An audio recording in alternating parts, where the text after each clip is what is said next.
drove to Salt Lake City, Utah, dropped off in the heart of Salt Lake City with only one person that I knew. Unfortunately, she had a place for me to stay, and I started my new life. However, I had the misperception that if I changed my circumstances, everything in my life would change. And I didn't know that wherever you go, you take yourself with you. So all of my issues went with me. And for the next 5 years, I was still suicidal. I ate, drank, partied, everything to try to numb the pain that was inside of me. And then a friend of mine introduced me to a spiritual center very much like this one that taught science of mind teachings. And that saved my life. Because for the very first time in my life, I heard that I am the creator of my reality. And that I was made in the image of God spiritually, not necessarily physically. And that I choose the direction my life goes. And that I am one with God. And I discovered a bookstore.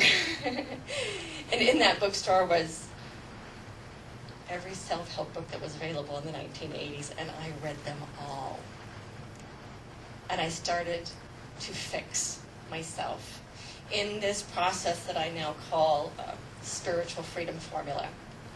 It was my own process of repairing the damage that had been done to me as a child, emotionally, mentally, physically, spiritually. And began to create this really amazing life for myself. I met this amazing man who is my husband, sitting in the back of the room. He's here supporting me today. 2 beautiful children and successful business, and life was amazing.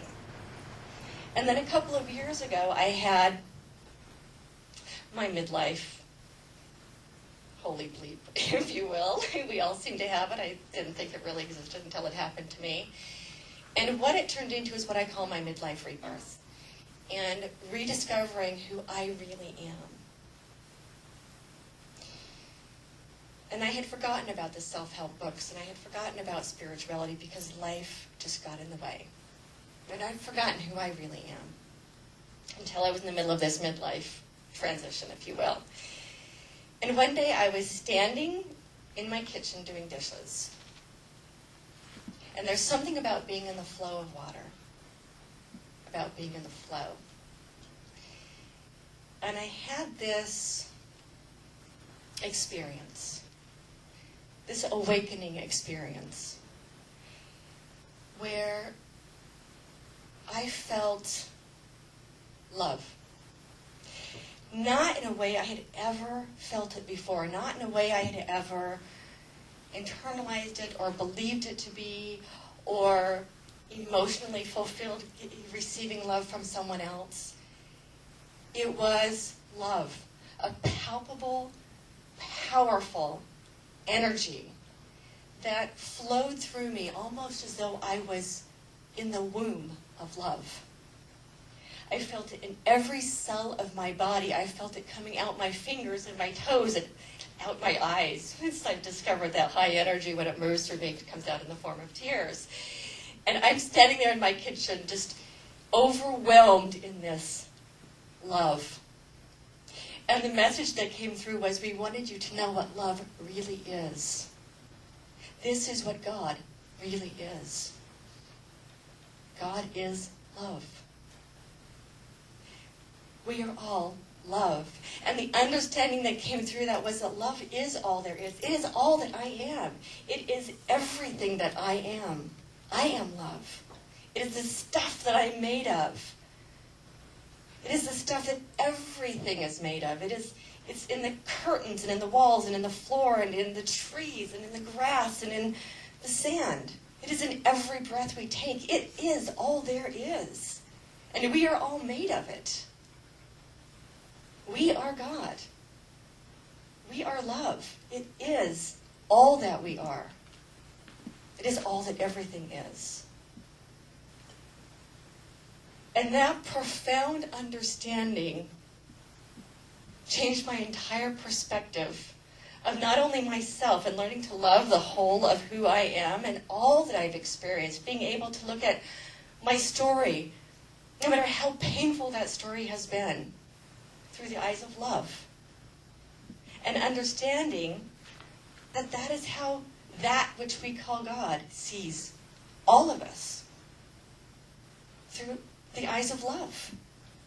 And we've created all of these conditions and expectations and judgments around how we get to access that love. And all of these beliefs about who deserves it and who's worthy of it. And we all already are. Love doesn't judge. It doesn't have expectations about who deserves it and who doesn't. It doesn't have judgments about whether you're worthy of it or not. It is always there, ever present, in every moment of every day, in every breath you take. You are it, and it is you. And when you can see all of life through the eyes of love, everything changes. This understanding allowed me to love myself in a way I didn't even know was possible. Sure, I'd heard the theory of love yourself. I had no idea what that meant. I barely liked myself. And then I've learned to love myself unconditionally, the way that God loves all of us unconditionally. And this understanding allowed me to love my children more than I thought was ever possible. To love my children unconditionally, really, with no conditions. Okay, I get angry sometimes. I'm a mom. Homework drives me nuts. But it doesn't have any reflection on how I love my children. They are all equal in my eyes, and they are loved without condition. This love understanding allowed me to love my husband more than I ever imagined possible, without judgment of who he is. This understanding allowed me to love humanity for what it is, without judgment. Because we are all just here learning. This is the school of life. God doesn't care which school you go to, which college of theology you choose to go to. That love is unconditional. We're all just here learning. We're all making our mistakes. And we are all unconditionally loved. It's in me just as much as it is in you, and just as much as it is in the people who are in ISIS. There is no lesser love for them than there is for us.